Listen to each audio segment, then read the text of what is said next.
welcome or welcome back to my channel, Lydia Lost the Plot. I'm Lydia and I'm here today with another book tag. I've really been enjoying making these videos recently and I hope you've been enjoying watching them. So today we are doing the Off the Top of Your Head tag by the Library Mouse, which is started by the Library Mouse. So I've not read these questions deliberately other than to make a note of them so that I would not think about my answers. So we'll see how it goes. The answers to all of these questions are books, so I will try and put the book there, but yeah, my technical abilities are very minor, so yeah, that might not happen. If nothing appears for the rest of the video, don't talk about it, let's just pretend, okay? Yeah, use your imagination. So question 1 is, what was your favourite picture book as a child? Now, my favourite picture book was Elmer the elephant. I don't know if you guys remember him, but he was a patchwork elephant and he was wonderful, and I still read those books to my children today because my mum used to give him a really northern accent. She used to be Elmer the elephant and he used to talk like that, and he used to say things like, I'm a patchwork elephant, and so I still do that voice for him. And you know, when something's just so magical and so much fun, so I love Elmer the elephant. He's also very bright and colourful, and you know me, I love a good colour, so I also thought the illustrations in that book were beautiful, and also the story, the initial story of Elmer, where he tries to fit in by painting himself and all of this stuff, and it's a lovely story about inclusion and celebrating differences. So it has a lovely warm heart in the centre of it as well, and I love Elmer. So question 2 is, what book series did you love as a child? So there is the obvious one, but I'm not going to talk about that on my channel. But there is a series of Unfortunate Events by Lemony Snicket. Now, I adored that series. I was obsessed. I mean, I really wanted to be Violet because she was so cool, and I loved the way, I'm wearing a bow just because of her, probably. I love the way she would tie her hair up in a bow and then she'd think her way out of problems, and it was just so cool because it was funny, it was witty, it was satirical, it was all of these things, but it was also a cracking adventure, great story, really self-aware but also not self-aggrandizing. It was just such a cracking series, and I thoroughly enjoyed it, and I would read it again now as an adult, definitely. It's just so much fun. Also, the film adaptation of, I think it's the first 3 with Jim Carrey in it, was decent. Oh, and the Neil Patrick Harris did it, didn't he, on Netflix, and that was a cracking series. It was really good. So I thoroughly enjoyed the adaptations of it as well. So if you're looking for a good book series for, I'd say 9 to 12, go for it. What's the worst book you've read or tried to read? Quite a few spring to mind. Milkman by Anna Burns springs to mind, but I know that's actually quite beloved in some areas. However, the worst book I have ever read is a book called Time to Kill by, I don't know whether it's Michel or Michael Bussi, who's one of France's most prolific crime writers. I don't know why. I don't like to throw shade. I don't like to throw shade, but oh my god, it was awful. It was just like cliche after cliche after cliche. So, you know, it always turns out that it's someone's, you know, it's Auntie Jackie's sister's brother's boy. It's his, you know, his long lost cousin or something. And it was just preposterous. It was preposterous and awful. And I read it all and I would never read it again. And you know what, if you're thinking about reading it, don't, because you'll never get that time back. Life's too precious to read bad books. Question 4 is your favourite reading or book memory. So that would have to be Stephen King's Night Shift. Not the first time I read it, but the first time I read it to my best friends. So they came over, we must have been probably like 11, very young. And they came and they came to my house for a sleepover. We used to do sleepovers where we'd get like the mattress off my bed and take it downstairs and all sleep on the floor in the living room. And I mean, these are wonderful, wonderful memories I have of them. And we would sit and I read them The Bogeyman from Night Shift. And I remember us all being absolutely terrified out of our skin.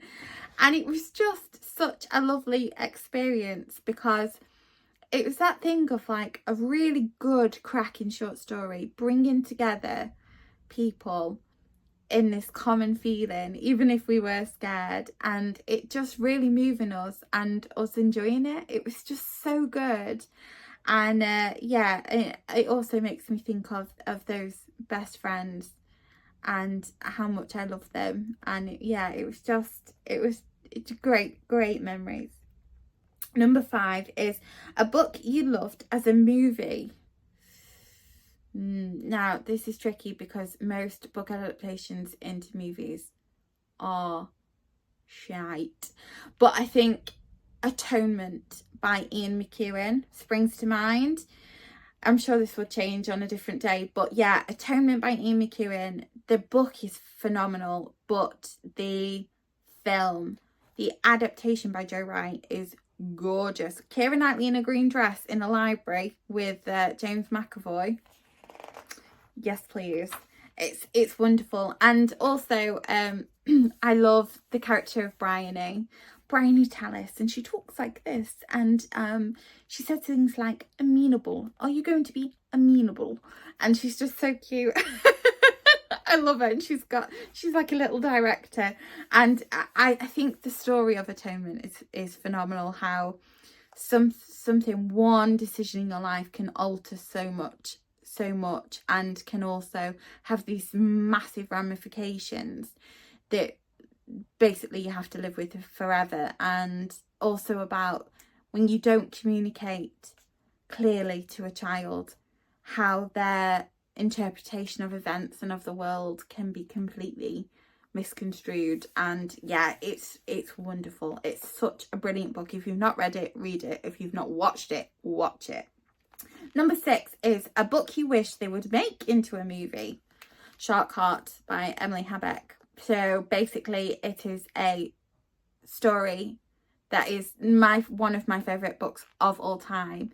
And it's about a man and his wife, and he gets struck down by a terminal illness.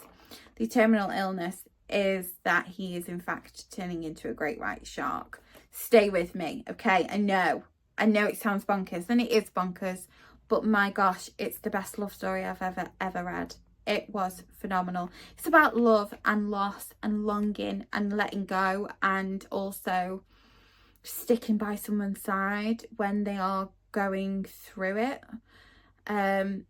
It's phenomenal. It's absolutely phenomenal. I read an article recently that was when women get ill, particularly when women get ill, in nursing school, nurses are told to prepare for the fact that the husband will leave. And I was like, whew. And that is not the case with everybody. But I just thought, you know what, how difficult that situation must be. And Shark Heart, that is the centre of that story, is how do you cope with watching the person that you love most in the world go through something that you couldn't possibly help with. And yeah, as someone that suffered from an illness where I couldn't be helped by others, it's it's a really interesting perspective, and it's the most beautiful love story I've ever read.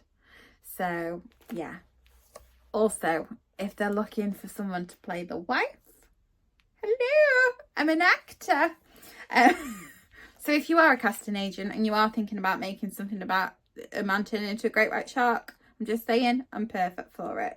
If you don't hustle, you don't get, do you? So number 7 is a book character you would like as a friend. Oh, there's so many. Okay, I'll go with a recent one. So it would be Ivan from the book Intermezzo by Sally Rooney. It's a recent read for me. It's not out until September, but it's, oh my gosh, it's so good. And he's the most beautiful man. He's kind, he's honest. I need to get a brew. He's kind, he's honest, he's so gentle and beautiful. He's phenomenal. People talk about literary crushes. I definitely have got a literary crush on Ivan. He's a bit young, but he's just a gorgeous human being, and he's so innocent, but he's so clever, and yeah, I love him. So I'd love to chat with him, and for him to be my best friend. So, you know, Ivan, if you're listening, come find me.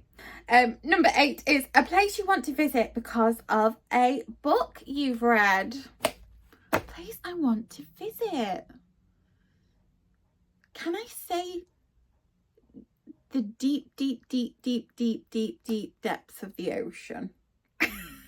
I know it's not your typical tourist destination. However, I read All Wives Under the Sea by Julia Armfield. If you've not got to her yet, what are you doing? Get to her now. She's fantastic. Also, her short story collection, Salt Slow, you cannot say that drunk, is absolutely phenomenal.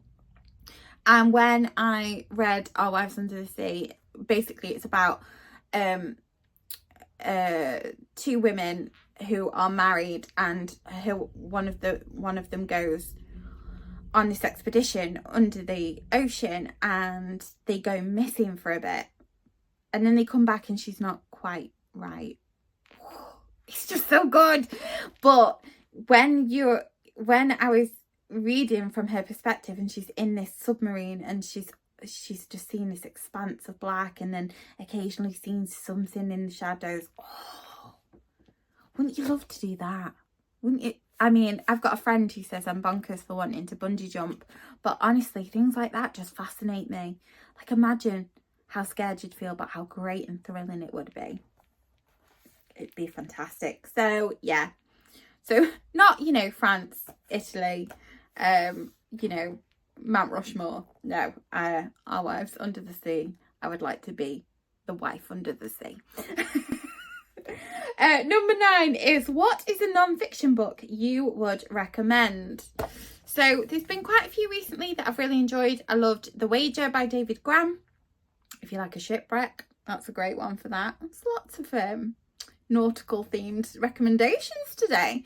But also Smoke Gets in Your Eyes by Caitlin Doherty is probably one of my favourite non-fiction books that I've read recently.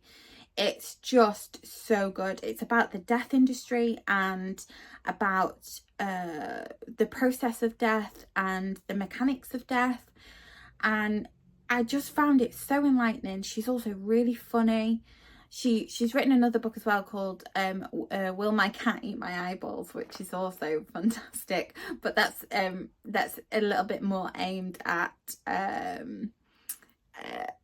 it's not as dark, let's just say that. But Smoke Gets in Your Eyes is phenomenal, and it's just so good. Caitlin Doherty, if you don't follow her already, she's Ask a Mortician on YouTube, and she's doing wonders for the death industry and for helping get people informed about what you can do, what you can't do, what you can ask for, the freedoms of it. I used to be a carer. I used to work a lot with people like end of life care and elderly patients, and I think it's one of the things that people don't talk about until you have to, and then they're not prepared to be able to deal with it because they've not been informed. So inform yourself, go learn about the death industry. It's not scary, it's not as morbid or miserable as you think. It's actually really good. Also, I would love to work in a crematorium, but we'll leave it there. Question 10. This is the last question now, guys. So if you stuck with me for this long, thank you so much for watching. But if you could hang out with an author for a day, who would it be and why? Okay. This is a tricky one because I want to speak to every author that has ever existed. That's not possible. So I think I would talk to Maya Angelou, because first of all, I would ask her to read And Still I Rise. I would just ask her to read it to me, because every time I feel crap or down or anything, or just off kilter, I will play that poem. I will play her speaking it, and the way that she just infuses the energy into it of like, you know what, yeah, the life is this, but I am this. Oh, I would love to just sit her down and have a chat with her, and to have been able to have mined her brain and asked her about womanhood and what it's like, and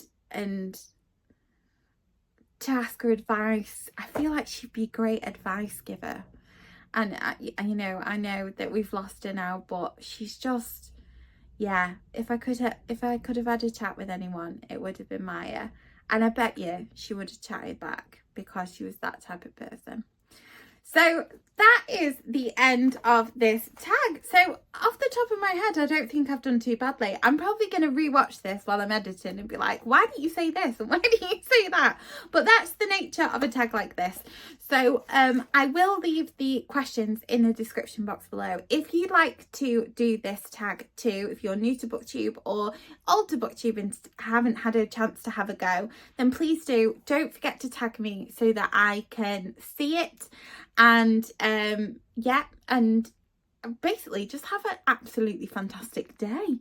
And if you like this video, please do give it a thumbs up, and if you are enjoying this channel, then please do consider subscribing, because it really does help to build our community. So yeah, thank you very much for watching, and have a lovely week. Bye.